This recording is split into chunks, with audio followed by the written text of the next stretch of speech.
This podcast is brought to you by Progressive Insurance. What if comparing car insurance rates was as easy as putting on your favorite podcast? With Progressive, it is. Just visit the Progressive website to quote with all the coverages you want. You'll see Progressive's direct rate, and then their tool will provide options from other companies, so you can compare. All you need to do is choose the rate and coverage you like. Quote today at Progressive.com to join the over 29 million drivers who trust Progressive. Progressive Casualty Insurance Company and Affiliates. Comparison rates not available in all states or situations. Prices vary based on how you buy. For the ones who work hard to ensure their crew can always go the extra mile, and the ones who get in early so everyone can go home on time, there's Grainger, offering professional-grade supplies backed by product experts so you can quickly and easily find what you need. Plus, you can count on access to a committed team ready to go the extra mile for you. Call, click Grainger.com, or just stop by. Grainger, for the ones who get it done.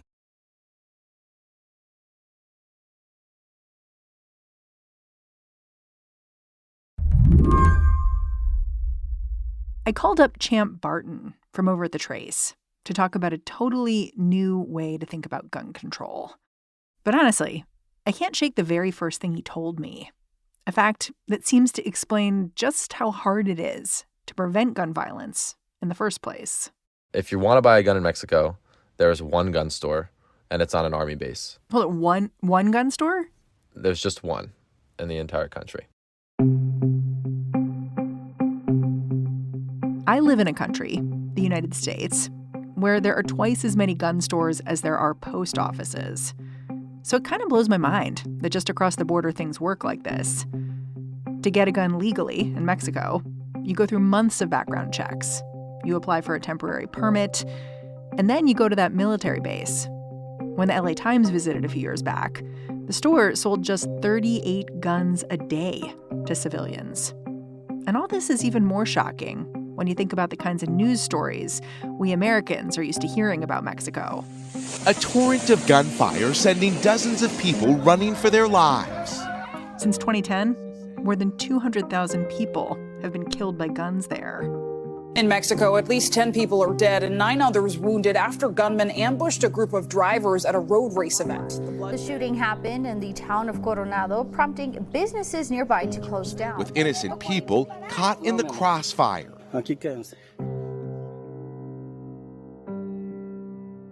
Can you explain that disconnect to me? Because it just seems profound. Yeah. I mean, the biggest issue is just that, there's thousands of American guns that are crossing the border every year into Mexico. I think it comes out to somewhere between like 360 to 597,000 guns a year that come over the border. If I was Mexico, I'd be pretty pissed. Yeah. Mexico is pissed. So pissed, in fact, that it's taking American gun makers to court. Mexico has filed a lawsuit against U.S. gun manufacturers claiming they're responsible for the illegal flow of guns into the country. With this case, the Mexican government is arguing we should think about American gun makers the same way we think about tobacco companies or opioid distributors, as an industry that really should know better. Mexico accuses those companies of aiding and abetting an illegal trafficking network of weapons from American gun stores to Mexican cartels. Were you surprised when Mexico decided to file a lawsuit against U.S. gun manufacturers? I mean, definitely. It's not something that we had ever seen before. This Mexico case was an example to me of a new, fresh attempt at getting at this problem, which, experts and researchers and advocates have for decades been saying traces back to industry distribution practices.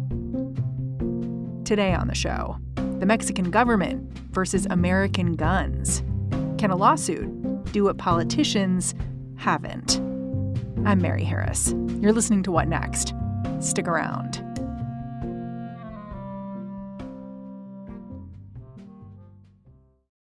This episode is brought to you by Discover. When it comes to your finances, Discover wants you to know they are the credit card that is always there for you. With 24/7 U.S.-based live customer service, everyone has the option to talk to a real person anytime, day or night. Yep, that means no more waiting for, quote, normal business hours just to get a hold of someone. We are talking real service from real people whenever you need it. Get the customer service you deserve with Discover. Limitations apply. See terms at discover.com/creditcard. This episode is brought to you by SAP. First, the bad news. SAP Business AI will not help you generate cubist versions of your family's holiday photos, but it will help you understand which supplier is best to help you roll out your plant-based packaging in Southeast Asia, or identify the training your junior project manager needs to rise up the ranks, or automate repetitive tasks while you focus on big innovations. So you can be ready for the next opportunity.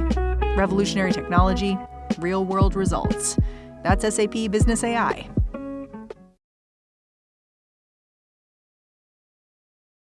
For the last couple of years, the Mexican government has been moving forward this lawsuit against U.S.-based gun manufacturers.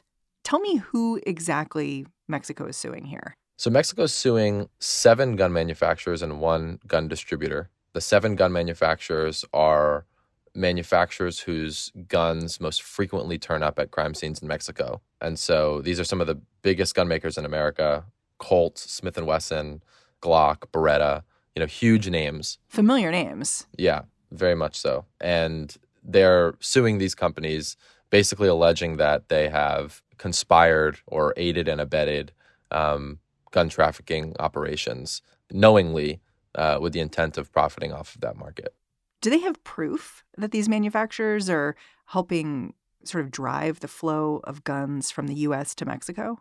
We can't say if they have proof yet, right? Like, you don't have to prove a case before you bring it. What they have to prove to a judge, and what they, at this point, have proved to a judge, is that their allegations are plausible. And so if you look at the data on gun violence in Mexico relative to gun production in the U.S., you can see, and they include a pretty stark graphic of this in their complaint, you can see a pretty clear relationship between gun homicides on Mexican soil and U.S. gun production. As gun production goes up in the U.S., gun homicides go up in Mexico, generally. There's a lot of data that they include in their complaint, but that sort of distills it down to its most central point, which is that there is a clear relationship here between what goes on in the U.S. in terms of its gun market and what goes on in Mexico in terms of its gun violence problem. And their argument is that those two things are related and that they'll be able to prove that in court. How exactly does a gun move from a U.S.-based manufacturer across the border to Mexico? Yeah, I mean, so the market is basically the exact same as it would be for a U.S. gun buyer up until the point of that final transaction. So the manufacturer makes the weapon. They send it usually to a wholesaler. The wholesaler will sell it to a dealer. The dealer will then put it in their shop, and someone can come in and buy it. In the case of the guns that are trafficked, very often what's happening is that people are going into those stores, they're buying the guns with the intent of trafficking them, or because they've been tapped by someone who is working with a gun trafficking ring to buy the gun. And then once that gun is purchased, it's then smuggled south of the border, any number of ways. And I think that the exact path that the guns take after they leave the store is unclear. What is clearer is that a lot of these stores wind up selling very many guns in very suspiciously large quantities or suspiciously frequent quantities in suspicious areas to the same people who they should have reason to believe are doing something that's against the law. And is anyone asking any questions about this along the way? Like, I don't know, the ATF or the gun distributors themselves? I know that for a long time, gun manufacturers and gun wholesalers have sort of they've refused to agree that they should police their distribution chains more rigorously and that would reduce gun violence. The ATF, though, does ask questions about this. There are requirements for gun stores to notify the ATF when there's been multiple sales of a handgun, for example, to the same buyer in a short time frame. So those things do happen. Those notifications do happen. But I think in the grander scheme of things, what has to occur is that these things need to be caught in the moment. And I think it's hard for an agency like the ATF to keep tabs. There's so many gun stores in the U.S. And so they're only conducting inspections, as our reporting has shown, something like once every 7 years of most gun dealers. And so that's a pretty light regulatory regime for those stores that are intending to do dirty business. Yeah. In this lawsuit, what's Mexico asking for? Like, what would make this better to them, at least right now, at the outset of this litigation? I mean, I think that the fundamental legal claim that the Mexican government is making is that they should be entitled to damages, financial damages, and some sort of injunctive relief for the expenses that they have had to incur to try to combat this problem. And so the argument basically goes like, the Mexican government has had to beef up its police forces and its military forces. There's been extraordinary cost in their judicial system, and all of those costs are associated with this problem. And their claim is that that problem is caused by the gun makers' specific intentional profiteering off of this trafficking network. A lot of people compare this lawsuit to tobacco litigation, right? How does that litigation compare with what's happening here? Yeah, I mean, the general philosophy behind a lot of those lawsuits was that you had an industry that was selling a product that was causing harm to the general public, and that industry was not doing everything within its power, and not even doing the things that it knew it could do to limit the harm that its product caused the public.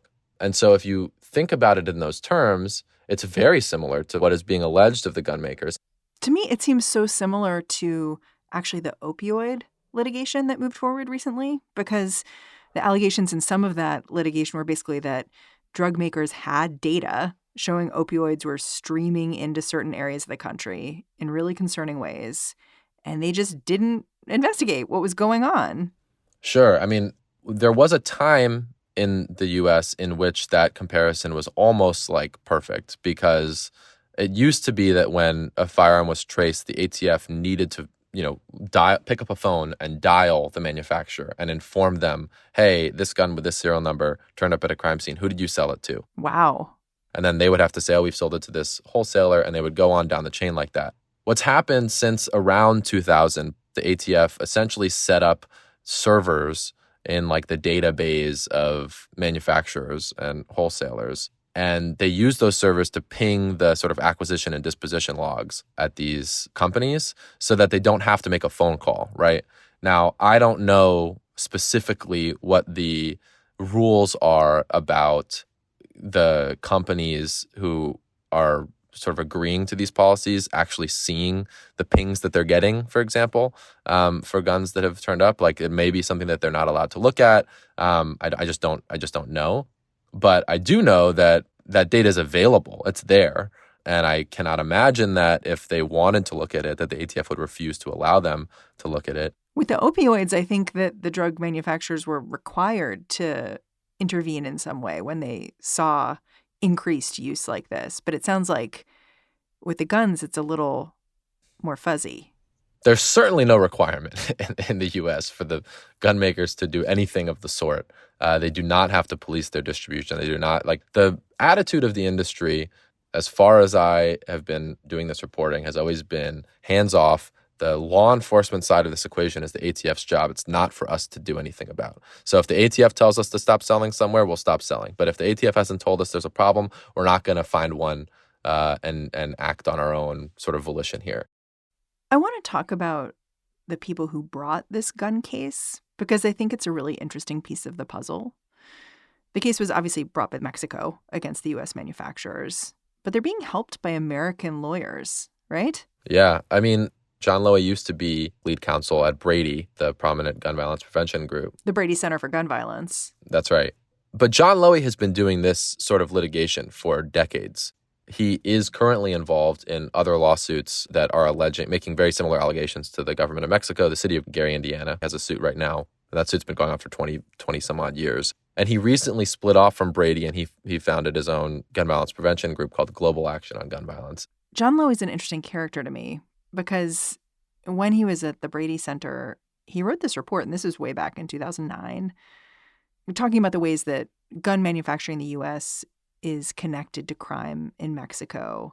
And at the time, one of the real focuses of this report was weak gun laws in the U.S., basically saying weak gun laws are making it so that guns from the U.S. are going to Mexico. So why didn't he want to fix the weak American laws? Like, this lawsuit isn't going after the laws. It's going after the gun manufacturers. I'll say this. I don't think that those two things are mutually exclusive, first of all. Second of all, I think this comes back to what we were talking about earlier in this conversation, which is that there is a calculus that anybody who is interested in addressing this problem has to make. And that calculus is about what action is going to most efficiently deal with this problem and which has the potential for the greatest, reduction of harm, basically. And I think that it has been sort of an obvious, so obvious it almost doesn't need saying thing in the U.S. that gun violence prevention laws and legislation is just a total non-starter politically. There's just such a model from these other corporate accountability movements that we've been discussing, the opioid litigation, the tobacco litigation, the automotive litigation, that shows that there is an avenue for justice through the courts generally when corporations' products are associated with such widespread harm. And I think that the calculus that has been made by a lot of these people who are involved in these lawsuits is that this is a quicker, more efficient, and potentially more effective way to reduce gun violence. After the break, can this case crack the legal shield that has been protecting the gun industry for decades?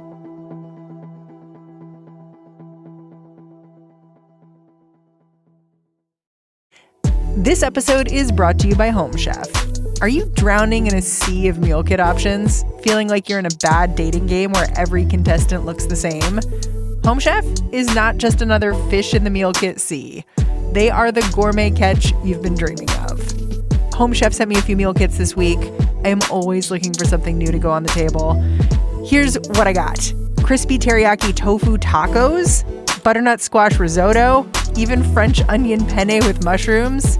Each meal was ready in less than an hour and sure to please even my pickiest eater. Home Chef provides fresh ingredients and chef-designed recipes conveniently delivered to your doorstep to simplify your cooking experience. Whether you are looking for pre-portioned ingredients and easy instructions, speedy recipes, oven-ready kits with pre-chopped ingredients, or microwave meals, Home Chef has got you covered. They've got 30 options a week, and they serve a variety of dietary needs, so you don't have to worry about what to make ahead of time. Not only is it convenient, but Home Chef is economical too. Home Chef customers save an average of $86 a month on groceries. And for a limited time, Home Chef is offering listeners 18 free meals, plus free shipping on your first box, and free dessert for life at homechef.com/whatnext. That's homechef.com/whatnext for 18 free meals and free dessert for life. homechef.com/whatnext. This episode is brought to you by SAP. First, the bad news. SAP Business AI will not help you generate cubist versions of your family's holiday photos, but it will help you understand which supplier is best to help you roll out your plant-based packaging in Southeast Asia, or identify the training your junior project manager needs to rise up the ranks, or automate repetitive tasks while you focus on big innovations. So you can be ready for the next opportunity. Revolutionary technology, real-world results. That's SAP Business AI. Okay, let's talk about some challenges this lawsuit is going to face as it moves through the courts. The first is whether this lawsuit can move forward at all. Why wouldn't this lawsuit be able to move forward? What would keep it out of a courtroom? I mean, the lawsuit's been dismissed once. It was dismissed in 2022 on account of this federal law known as the Protection of Lawful Commerce in Arms Act, which was passed in the early aughts as a way to get rid of a bunch of lawsuits that were making very similar allegations to the Mexican government. And so this law was passed to essentially get rid of those lawsuits, to say that you cannot sue a gun maker as a result of harms caused by people who have, committed crimes with their weapons. Seems like a pretty nice piece of legislation if you're a gun manufacturer. It has been a very nice piece of legislation for them, and it has stifled the kind of legal maturation that I was describing earlier. I think this is a really important point for people to understand. The litigation against the opioid manufacturers, to come back to that comparison, it didn't start in 2015. It didn't start when opioid deaths were all over the news, in the late 2010s. It started in the late 1990s. It started at the same time that they were trying to sue gun makers, and most of those early suits just weren't successful because the legal theories that they were working with, hadn't been worked out yet. There was compelling arguments to dismiss these cases, and over time, people kept trying to bring these lawsuits because the problem persisted, and eventually they settled on a legal theory that allowed those suits to proceed. The Mexican government has, attempted a novel legal strategy to bring this case forward, and not a lot of plaintiffs within the U.S. have had an opportunity to make those same attempts, which would have pointed in the direction of new strategies for suing gun makers. And so that law has really kept industry accountability just sort of off the books for the past 2 decades almost. Didn't the Sandy Hook parents, weren't they able to sue the gun manufacturers? What made their case different? Yes, they were. So to back up, the Protection of Lawful Commerce in Arms Act has a few exceptions. If a gun maker sells a defective product, for example, then they can be sued. If a gun maker breaches a contract, they can be sued. The exception that gets targeted the most for plaintiffs who are trying to hold gun makers accountable for gun violence and for negligent distribution practices is this exception known as the predicate exception, which allows for lawsuits when they're brought based on harm caused by the violation of a state or federal statute that is, quote unquote, applicable to the sale or marketing of firearms. Basically, what that means is that if you're going to sue a gun maker, you have to sue them saying that they have violated a law, that you were harmed because they violated a law that's specifically related to the sale or marketing of firearms. And so what the Sandy Hook parents did was they sued saying that they were harmed by the gun maker's violation of an unfair trade practices law in Connecticut. And the judge agreed that that law applied to the sale or marketing of firearms. How is the Mexican government arguing that their case should be allowed to proceed? Yeah, so originally the Mexican government tried to argue that the PLCAA should just not apply at all because they're a foreign government. That argument was dismissed by this federal district court in Massachusetts in 2022. The court basically said that no, PLCAA does apply to your lawsuit, and you have not met the criteria for any of these exceptions. They appealed, and in January of this year, they were successful on that appeal in arguing not that PLCAA should not apply. The appeals court agreed PLCAA applies to their case, but that they do fit one of PLCAA's exceptions, namely the same exception that the Sandy Hook families targeted. And the reason for that is that the Mexican government has alleged that the gun makers have violated laws having to do with straw purchasing, laws having to do with exporting firearms without a license, laws having to do with selling firearms without a license. And they've basically said that these gun makers were in some way conspirators with the stores along the border that have participated in these trafficking rings. If this lawsuit does move forward, even then, I don't think it's a slam dunk. Like, one argument the industry makes here is, listen, Mexico needs to get its own house in order. Like, control your gangs. Like, the problem is not the guns from us. The problem is the people bringing the guns in.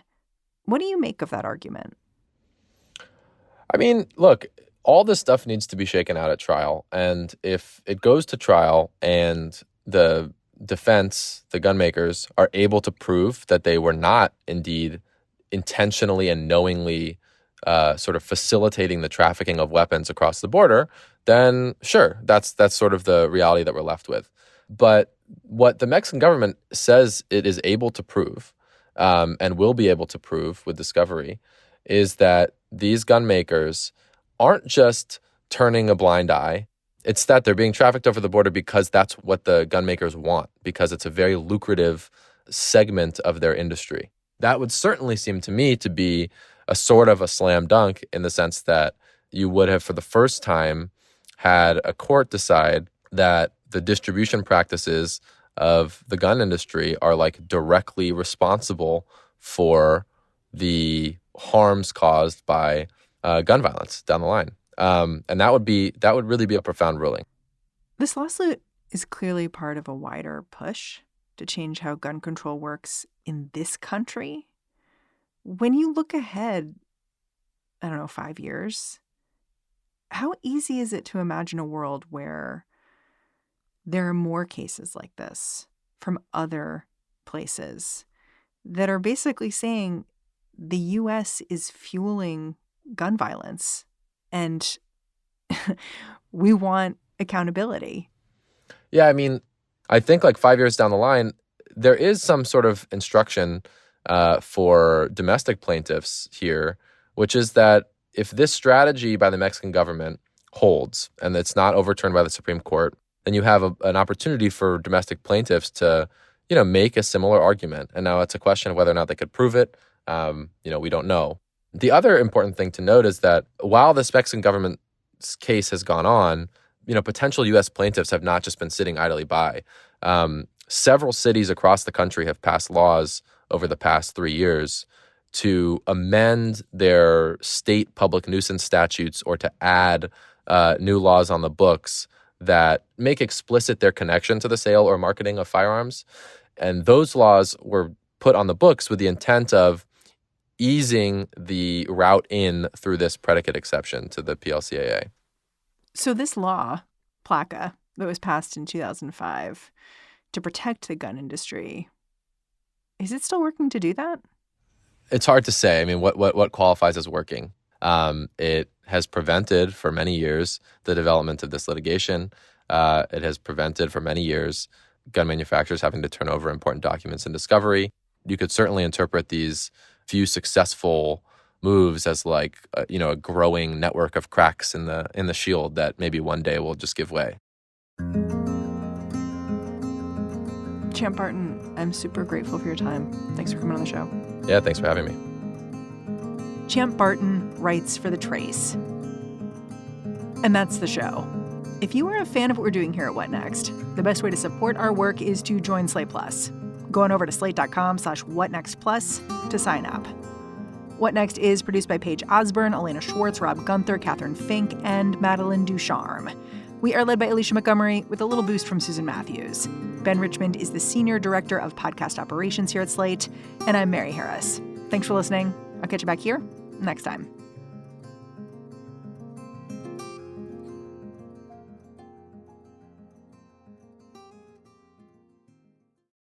Join us today during the Jeep Celebration event. Right now, get 20% below MSRP for an average of $15,178 under MSRP on the purchase of a 2023 Jeep Grand Cherokee Overland 4xE or Summit 4xE.